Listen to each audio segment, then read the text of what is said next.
What's up, everybody? Welcome to another episode of Get Paid for Your Pad. We are your hosts, Eric Muller and Jasper Rivers, and today we are talking about our experience here in Panama. We just did our offsite, our goals and planning for the fourth quarter. I can't believe the third quarter is already over. It's crazy.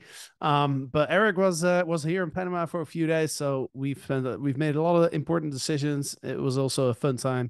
So, Eric, what was your impression of Panama? Dude, Panama's a crazy place. Uh in like every sense of the word. Yeah, I was blown away by, I was blown away by the properties that we're like, just the buildings, the amount of buildings. If, people have never been down there before, it felt like Miami in Central America, which was pretty cool, right? So yeah, I mean, the buildings were incredible, the food was unbelievable, but it was also kind of crazy to see like the difference between the wealth that was in that little area that we lived in, that has like, we're overlooking yachts and Ferraris are in the area, and just going like 5 minutes outside of that area, the poverty that's there as well. So it was crazy seeing like the difference between those two. um but the people that we got to meet were awesome, man. Like all the real estate people that are down there, the Bitcoin people, crypto people. It was a crazy place. I can see why you guys enjoy it down there Yeah. too. It's a lot of fun. Yeah, for sure. Yeah, no, it's interesting that whenever we get visitors, they always say that they expected something different from the Yeah, city. yeah, yeah. I mean, it feels like Miami. There was parts where, that felt like downtown San Diego. So like, Yeah. if I was counting it, I've been to a handful, not as many as you, but a handful of like Latin America countries, and this one by far was like the most interesting as far as the how modern and the amount of wealth that's in certain areas there. It was pretty cool to experience. So Yeah, for sure. And you got to see the Panama Canal. yeah, yeah, yeah. Panama Canal. That was cool. Definitely awesome the first time going to see it, but yeah, I don't think I'll go back. I'll bring Nah, my parents if they ever want to go, but yeah. outside of that, I mean, it was pretty awesome to just be there, part of like history, right? Yeah, Um, for sure. but yeah, not too much to like explore in Panama, right? Like there's not a big tourist area. There's, like even the area we're staying in, there wasn't even anywhere to walk around to see anything. It was just all buildings. Yeah, for sure. No, it's not a Panama City is not a city that has a lot of tourist highlights. Panama is all about the jungle and the beaches, right? You have to go outside of the city for that. So, Mm. inside of the city, there's a couple of cool things. Like the canal. Obviously, is one of the biggest canals in the world, if not the biggest, in terms of just the size of the boats that are going through that thing is just insane. But also the Old Town. That's a place that a lot of people like to stay in. For sure. I was gonna ask you, man, like, where do all the wealthy people drive their Ferraris? Saw a lot of Ferraris, but it's like, where are they taking those things? There's not too many places to, like, here in California. You take it up the coast and like you stop off at all the different spots, and it's a beautiful drive. But are those just like city Ferraris? They don't leave like that little downtown area. Yeah, it's interesting that you mentioned that because I have some friends, as you know, I have some friends with some fairly expensive automobiles, Mm-hmm. and I've had the pleasure of driving those every now and then. And honestly, like it makes absolutely no sense to have those type of cars here Yeah, because there's only like a few roads that doesn't have holes in them where you can yeah. take the car, and the speed limit is like 60 miles an hour. There's a lot of traffic, so it doesn't really make any sense to have those Yeah. cars here. Tell you I, the I I truth. realize I realize that, man. Like there's a Ferrari dealership in downtown Panama City, and I'm just looking at that. And like we went to that open house party for the new development down there, and there was a Ferrari, two Ferraris outside. I'm just like, where are they driving these things, man? Because like even on the highway, the potholes, Uh, and yeah, it's just like, yeah. So I guess they're just city Ferraris, just show off a bit. yeah, yeah, exactly. They're just sitting in the garage essentially. Yeah. Hilarious. Well, let's update everybody on what we did down in Panama City for the week. So it was myself, you, and Aaron, our COO for Overnight Success. And this is something that we do every single quarter, right? Is doing offsites. And because of COVID, the last 2 years, or last year, I would say, it was all virtual, right? Which, Mhm. you can do it virtual, but you don't have the same type of creative power as you do if you're just hanging out with each other all day long. So this is something that you and I started doing from day one of our company, and we do it every quarter. We sit down and we go through a process, and the process is always changing. But there's certain outcomes and structures that we implement and that we look for. So when we talk about that, man, so people listening can implement it, even if what I find with these offsites too, it's like you don't have to have a big team. It was just you and I in the Mhm. beginning. Now it's just me, you, and Aaron running Yeah. these, and we get a lot done for our companies. So yeah, when we walk through it, like what was your experience like Yeah, for sure. this quarter? Yeah, and before I get into that, I would even say if it's just one person, it's still valuable every Yep. quarter to, to go through this process and just go somewhere in nature. But yeah, I mean, my experience, I can first of all, I can't believe how fast Q3 went. It felt I like we were know. just down in Mexico doing this offsite, and now we're back here. I mean, look, the first thing I'll say is like it's so different from being in one room versus like being on Zoom. Yeah. Right? That's the first thing I noticed right away is like, wow, we're so much more efficient just being in a room and having a whiteboard and brainstorming versus doing it over Zoom. It's also way easier to keep the energy up. Yeah. Like I remember those virtual offsites that we did, like, after like 3 or 4 hours, I'm falling asleep. Yeah. Yeah. Yeah. I mean, dude, it's like you can't. Yeah. I mean, just spending time on Zoom is just not. There's something special. Like I think it was the first night or the second night when we were sitting on your balcony. Second night, sitting on your balcony, just three of us, and we're just having wine, and it was after a long freaking day. And then we really started opening up about just like how the business is affecting us emotionally and physically, and how there's so much personal information that is shared when you spend quality time Mhm. with people that are working on the same mission together. And a lot, like I learned so much with just those 2 hours sitting on your balcony Mhm. drinking wine with you guys after a long day, than I did in the actual offsite itself. Right. So Mhm. like Yeah. just getting outside of the technology are, so let's give some structure here. So like the first thing that we do is we always try to get outside of our Mhm. typical work spot, right? So if you have an office, if you work from home, whatever it is, you carve out as much time as you can. Luckily, we had 4 or 5 days together, something like that, Yeah. which was awesome. But we always carve out time away from our typical routine working area. Two is we try to carve out time to be near nature, right? In Mhm. nature, preferably.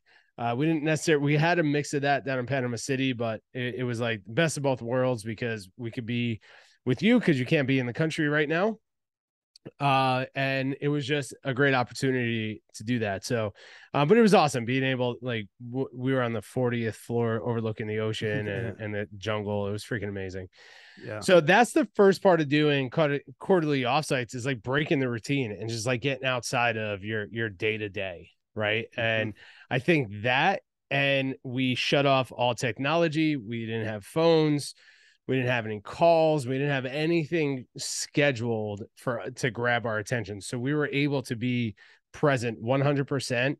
And the whole idea was to come together to solve the biggest challenges in our business, celebrate the wins that we just accomplished in Q3, Mhm. and set the intention for Q4.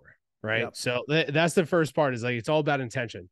Be intentional with the time that you spend doing these offsites.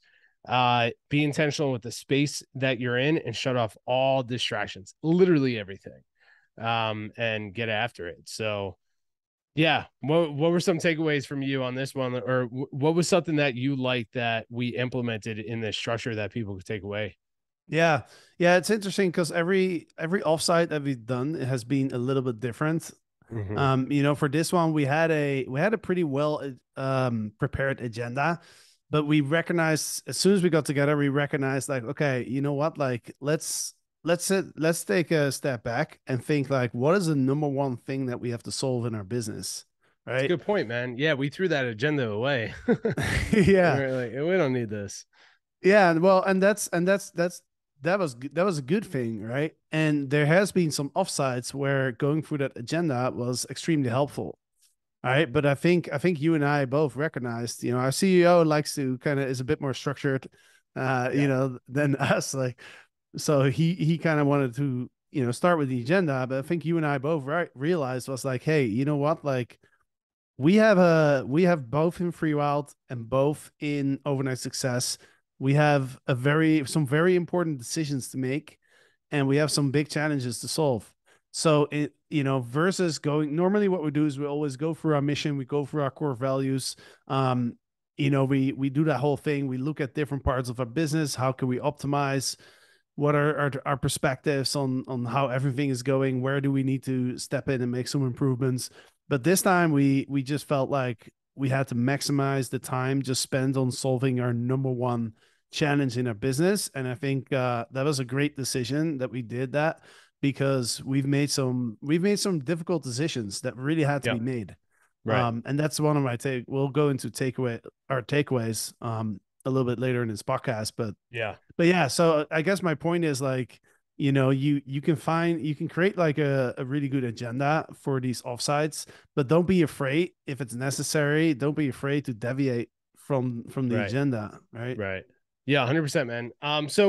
So I think the biggest thing, like, let's talk about what is discussed at these Q4s. And the reason why, just for the listeners, the reason why we wanted to kind of do a recap of this is we realize that a lot of the operational side of our businesses, like we share quite a bit, but these things, we feel like these quarterly offsites and end of the year, new year planning, all of that, we talk about it a little bit, but I think it's time for us to kind of shine a light on what we're doing as a whole, because the impact these types of events have on our business. And specifically, we carved out 4 days for overnight success, and we carved out 1 day for free wild, right? Because overnight success is growing like crazy. We have team members that are joining like pretty much every day. We're hiring new team members right now. Legends X is growing like crazy. We have events coming up. It's freaking awesome what we built to this point. And we're like, all right, we have a lot to do here, and Free Wild is such a big business and long-term focus for us that we can we can build that business slower than we can with overnight success, right? So that's why we dedicated more time towards overnight success this quarter than Free Wild. So, and we'll give you guys our Free Wild goals and kind of walk you through how you can implement this. But um, let's talk about what is an offsite, and then let's get into why it's important for teams to do this. Teams of all sizes. If you're a host that that you want to scale a business, and you have to set goals and you want to grow, you eventually want team members, the whole thing, you can start doing this solo. Or if you currently have teams, one of our new legend members, they have, I don't know, a team of 30 people. They've never done an offsite before. They've never really set goals before. They've just been getting after it, and it's been successful. But now it's something that they're going to be implementing. So an offsite, essentially, like an offsite is the leadership team coming together to recap the quarter, touch base on their team, touch base on their profits, touch base on their process, and then set a vision, set specific measurable goals for the next upcoming 3 months, and whatever quarter that lies in, right? So for us, when I looked at that agenda, and our COO Aaron created the agenda of how it was going to flow, and I'm looking at it, I'm like, okay, this is all very valuable, but it also feels like a lot of the Zoom calls that we have, our meetings from day to day, right? I'm like, it's freaking rare to have the three of us in a room together for 4 days with zero distractions. So I kept asking myself that on the plane ride going down there. I'm like, what are we actually trying to solve? And I recognize, I'm like, we have one goal, one main thing, and then we have we got to break that one thing into goals, right? Actionable steps that we can communicate back to the team, right? So anything else to mention on like what is an offsite? Yeah, no, I think you described it well, and I think it's important to mention that we are not usually in the same place. So people are listening now. If you have Yeah. a team where you see each other on a daily basis, then then you might have different priorities when you're doing this offsite. Right. Right. Yeah. Yeah. So when you guys get together to do this, obviously you want to do this quarterly. The first 3 quarters are typically the same type of thing. It's like, let's recap the quarter, let's set our goals, and solve the biggest problems. And then the last quarter, we do end of the year planning, right? So we're going to be doing an event at the end of Q4 to plan for 2023, the entire year. We set a whole vision for the entire year. And then we break that down into what we call rocks, actionable steps. So this is what we did. I thought it was freaking amazing to start it off. We always started off with what are the wins and lessons of the previous quarter. And I thought it was awesome, man. Like we started writing down a list of wins, and the wins list was huge. And then we go into lessons, and the lessons are not as many as the wins, which I think is like for the first time switched, because usually it's like a list of lessons and like a couple of different wins. And now the wins are just like, it was freaking awesome. We're like, oh yeah, we did this and we did this. And then, this happened and blah, blah, blah. I'm like, this is freaking cool, man. But I think that's the most important part to start is like, you got to celebrate what you just accomplished, because if you're in a growing team, you guys work freaking hard. This is a time to press a pause on what you're doing and reflect, right? Wins and lessons. Just that section on wins is already worth doing the offside, in my opinion. And like if like we do every single call, like even in Legends X, like every single call, whether it's an accountability call, whether it's a strategy call, where the whole team is on the call, we always start off with wins. And every single time we do this on the offside, I'm always impressed. Well, definitely mostly this time our list was just like, wow, it was insane. Yeah. But I guarantee you that if you're listening to this and you never like reflect on how much progress you've made, it can be very demotivating. You can feel like you're not making any progress, and your mind's just focused on like the challenges and the issues in your business versus what you're actually achieving. You gotta every 3 months, like you gotta sit down and create that list, because you're gonna be surprised at how much you've actually achieved. Right. Yeah, it's super important to celebrate all the time. Once we get through that, then we started focusing on reflecting on the previous quarter, right? And what I mean by that is like we have wins and lessons, and those are things to celebrate, and then things to say like, oh, we really, we learned this process. But now it's time to go and look at your quarter of like your actual goals and say, where are we at? Did we have measurable success towards those goals, right? Did we add X amount of units that we wanted to add? Did we build X amount of systems? Did we hire X amount of people based on whatever your goals are, right? And when I find there for the first time ever, it was like we actually crushed our Q3 goals for overnight success. That was cool. That was awesome to see. Anything on that? Any takeaways from that one? Yeah. It was very different from 3 months ago, where we felt like we didn't we didn't meet most of our goals. Like you said, I think the third quarter for overnight success was probably the best quarter in the history of our very young company. Yeah, for sure. For sure. Yeah. So it's, I think that's really insightful to look at your goals and have unemotional, like be completely unattached to the goals and looking at the black and white of, did we accomplish them or did we not accomplish them? If we accomplished them, how did we do that? If we did not, why didn't we do that? Right. And looking at it from that perspective, I remember the early stages of doing things like this. I was so emotionally attached to the outcome. And like, I felt like if I didn't hit a certain goal, I was less of a business owner or CEO, whatever it is. And the more hosts that we coach through the Legends X program, I see that, man. Like people are just like, we're naturally emotionally attached to these outcomes. So this is a really good time just to put it up on the board. and go through that process of just like, how did we do it? Why didn't we do it? And Yeah.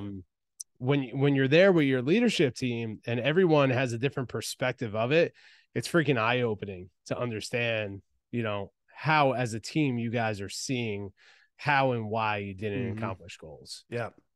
Well, I'll share one thing. Like one of my friends, as you know, he has ran like big teams at like big corporate companies like Instagram, Facebook, Google, and stuff. Yep.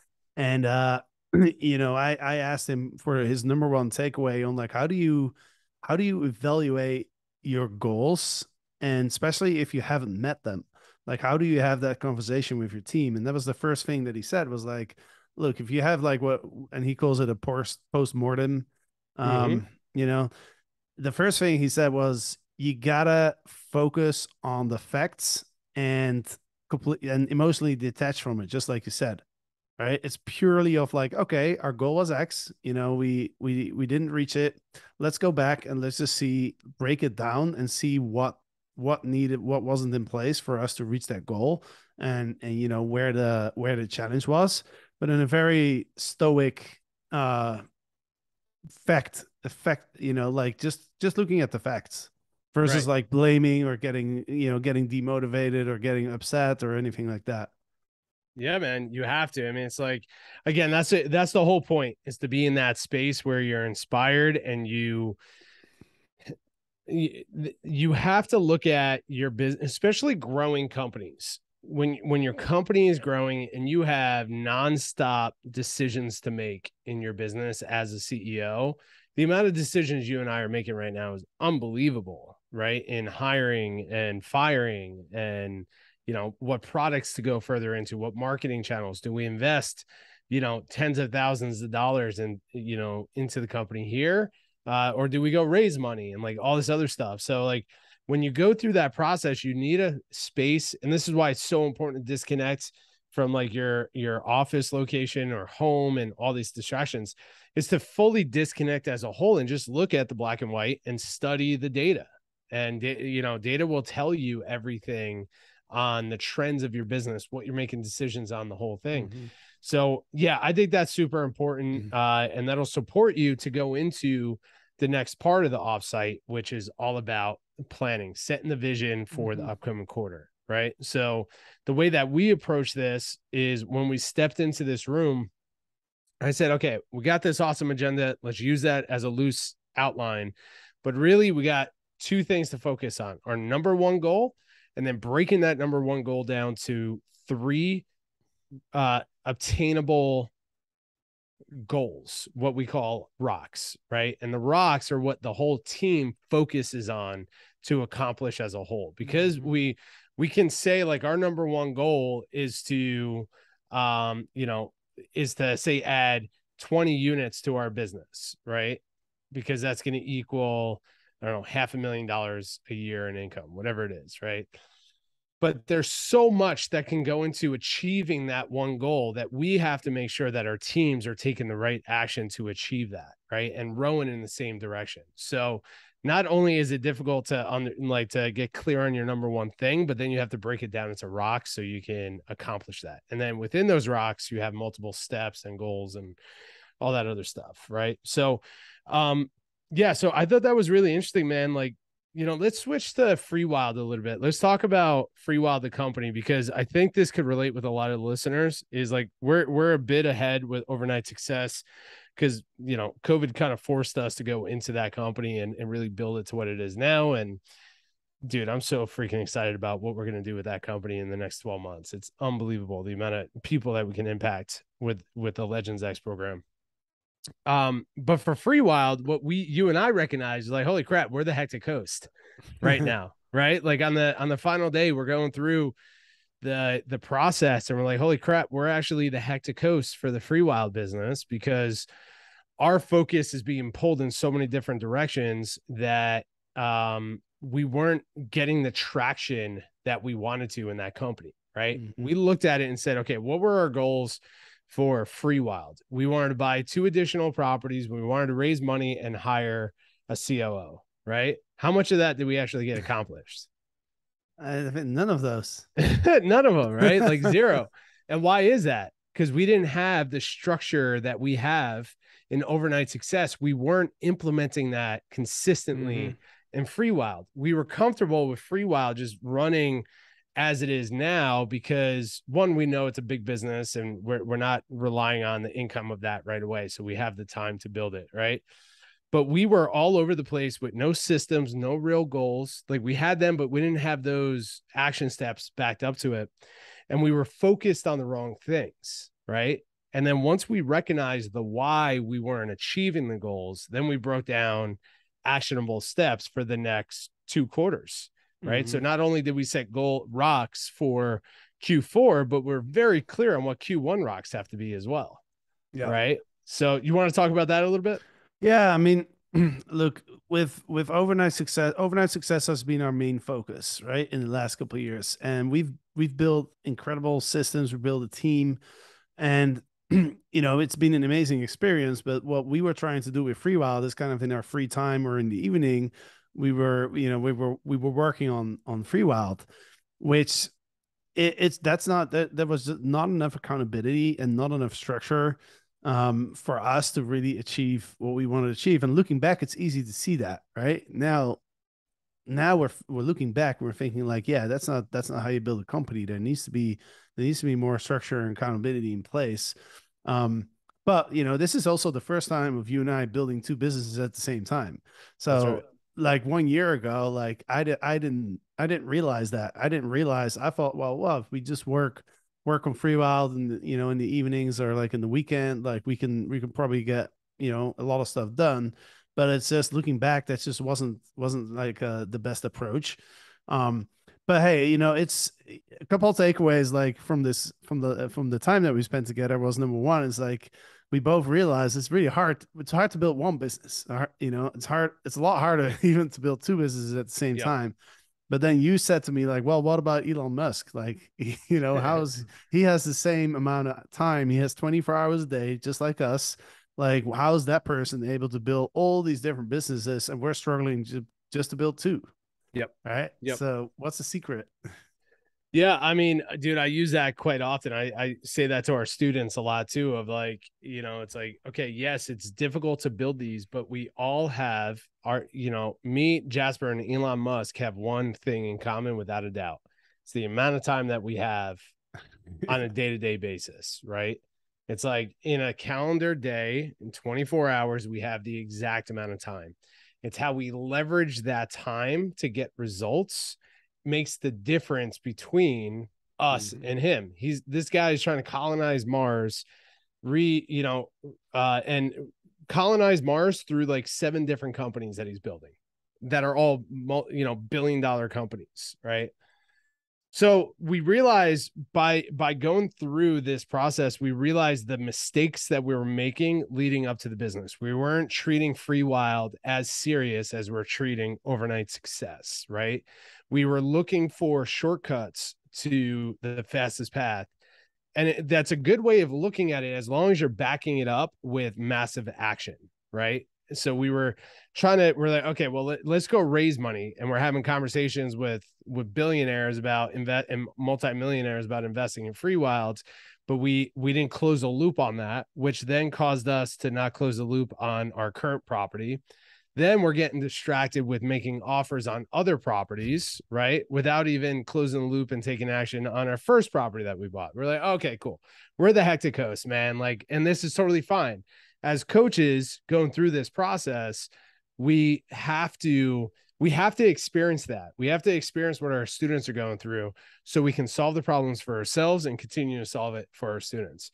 I've gone through that with the rental arbitrage business. I've gone through that with the management company, but trying to build a hospitality brand where you own real estate, you're renovating real estate, you're raising millions of dollars for the real estate, and developing the short-term rental hospitality management brand behind it.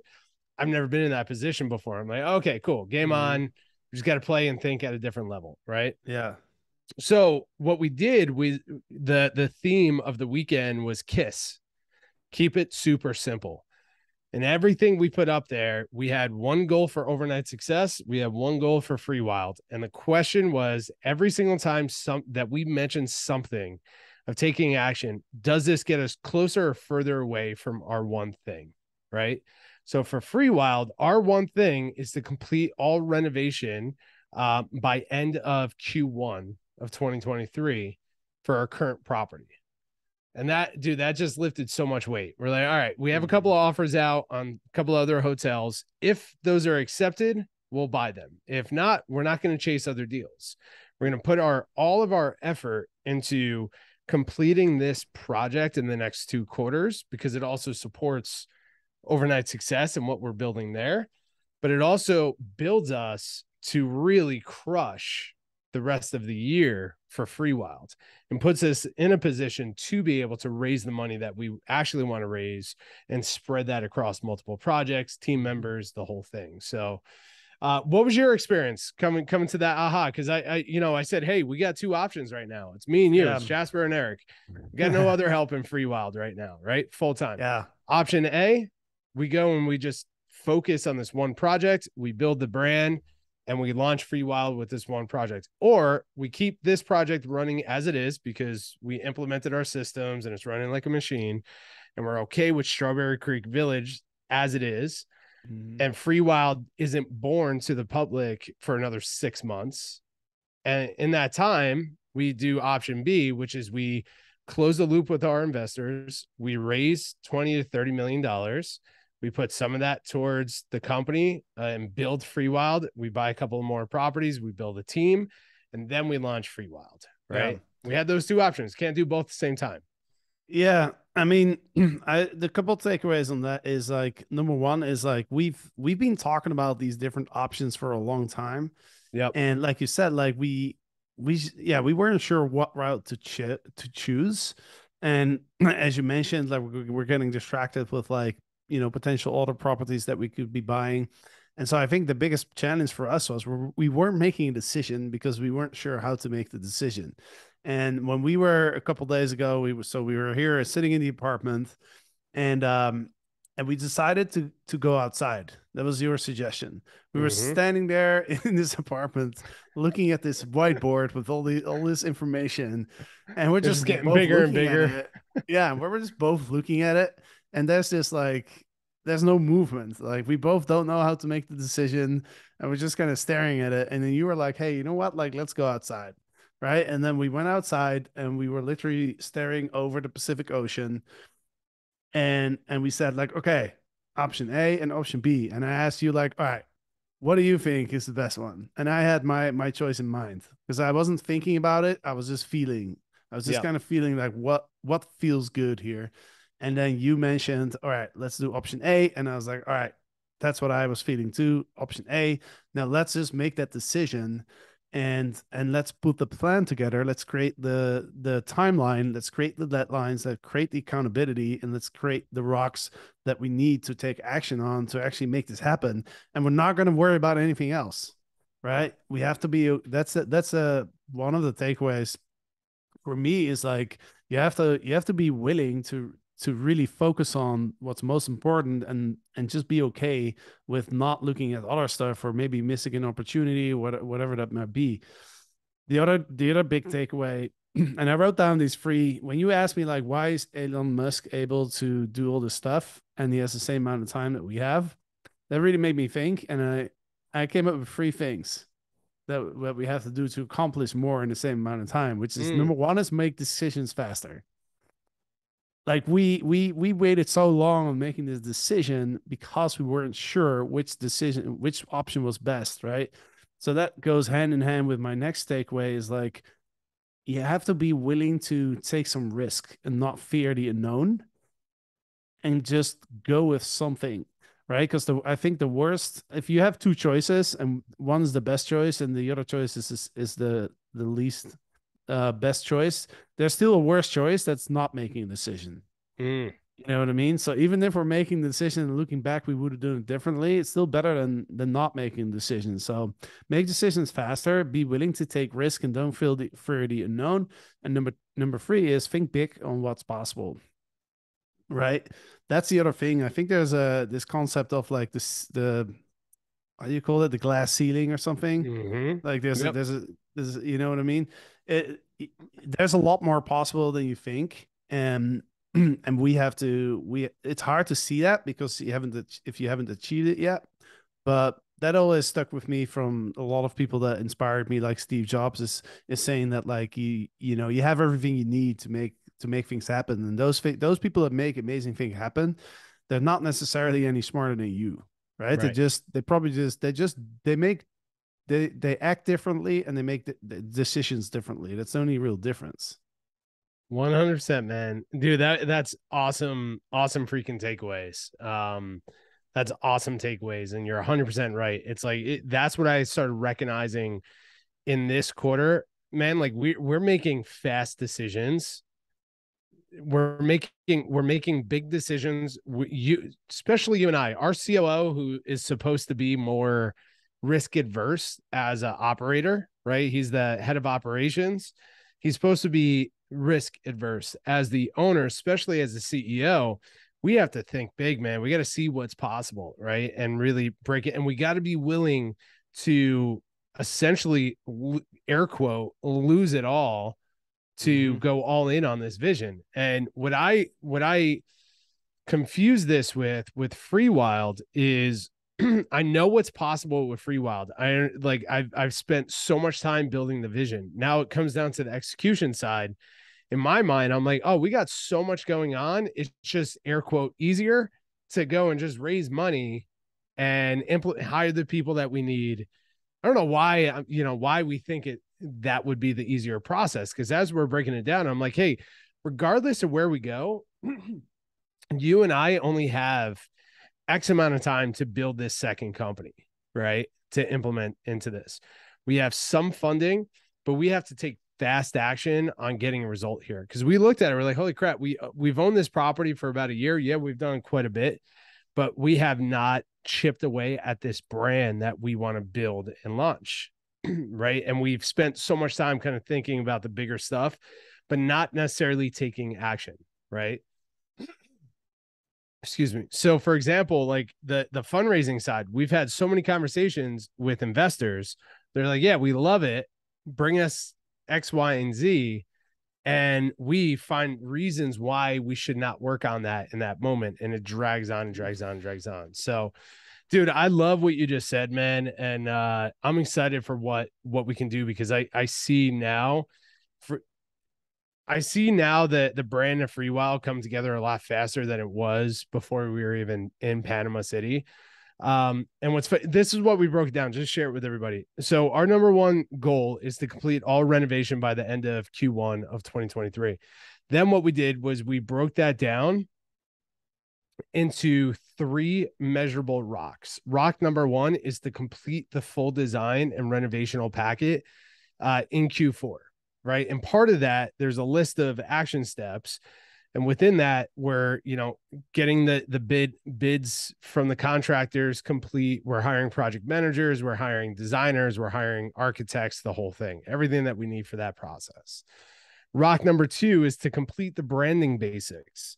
I thought that was interesting, right? Like back before we went down to Panama, you and I were wrestling with like, what comes first? Do we focus on the renovation of the property to define the brand elements of Free Wild, or do we define the elements of Free Wild, brand of Free Wild, so then we can direct the renovations of the property, right? Because in a hospitality brand, you want your logo, which is a visual thing, to encourage a feeling of staying at the property. And that's tied into the sheets, the colors of the property, the consumables that we put in the property. All of that is part of brand, right?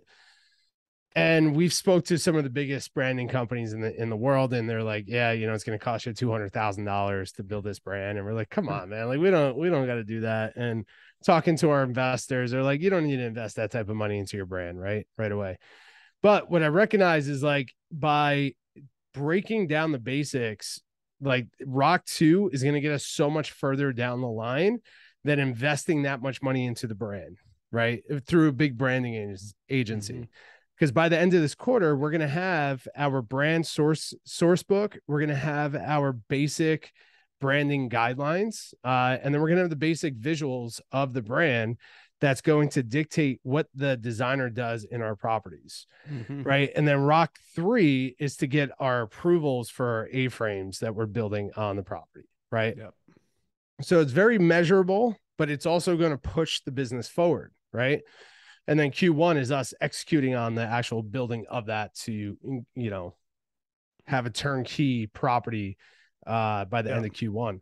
But what I find exciting about this, man, is like through this process will set us up to close a loop with our investors that want to invest in the bigger vision of the company. And through this, we will also be able to attract in the people that we need to support us on this. Within 24 hours, 48 hours of setting those goals, I have potential 3 architects that we're going to be working with. And we've been looking for an architect for a year, right? We have 2 designers. We have a contractor that's bidding out the A-frames right now. We bought the A-frame plans that we're going to build. And we're making traction all within 48 hours because we were clear and we let go of everything else that we're working on just to focus on this. Yeah, 100%, man. And that's the power of making a decision, right? That it empowers you to take action because now you're not questioning your actions. You know exactly what you want to get after.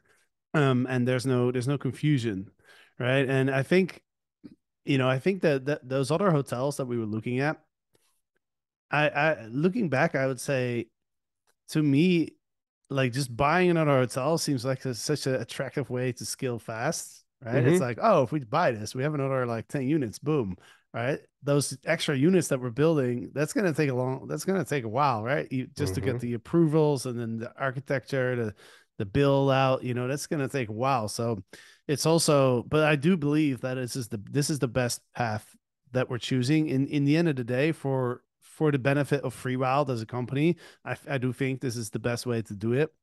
But it's attractive to just, because we have the investors, like we have the ability to buy something new, right? And it just feels like, oh, if we do that, then, a month from now, we could have another like 10, 15 units, right?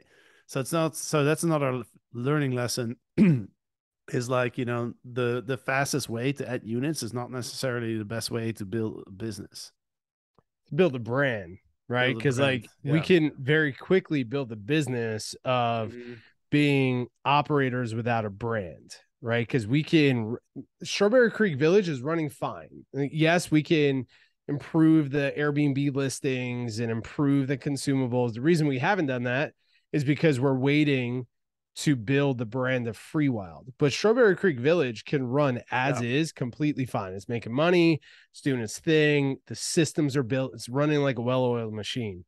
If we bought, which our offer is still on the table, so we might still buy this hotel, but we're not putting our eggs in that basket, and we're not actively seeking for new properties this quarter, just Q4, right? However, if we buy another hotel, we can continue to do that, implement our systems, implement our processes, hold the existing brand that's on the hotel, and our business is operating very well. But what we're trying to do is build a freaking hospitality brand, which has so many different elements to it. So it's a fast way to expand the business, but the more units you add, the more complex the brand becomes, right? So that's where I think for the people that are listening, they have to determine, like, are you going all in on developing a brand, which is driven by product and it is driven by product and vision? Or are you going all in on building a business, hospitality business, which may have multiple brands, may have multiple different properties, but there's no front facing hospitality brand that you're developing. Right. So yeah, man. So we'll see this quarter if, well, actually we should see in the next few weeks if our latest, offer that we made about 3 weeks ago is going to be accepted. But it doesn't matter because we have very clear decisions that we're taking on this brand of FreeWild. So by Q1, we're going to see FreeWild being born into something tangible that people can actually see and understand and experience, Mhm. which freaking excites me, man. Because if we went down the path of raising the money, that would have taken us 6 months at a bare minimum to get to that position to then start working on the brand. And I was looking at it, I'm like, man, I'm such a visionary. I want to see this stuff now, Yeah. and we know that this is a long-term business. So, and as you're talking about this, just going back what we were preaching earlier in this podcast of like, hey, make sure to like look at your wins and look at the progress.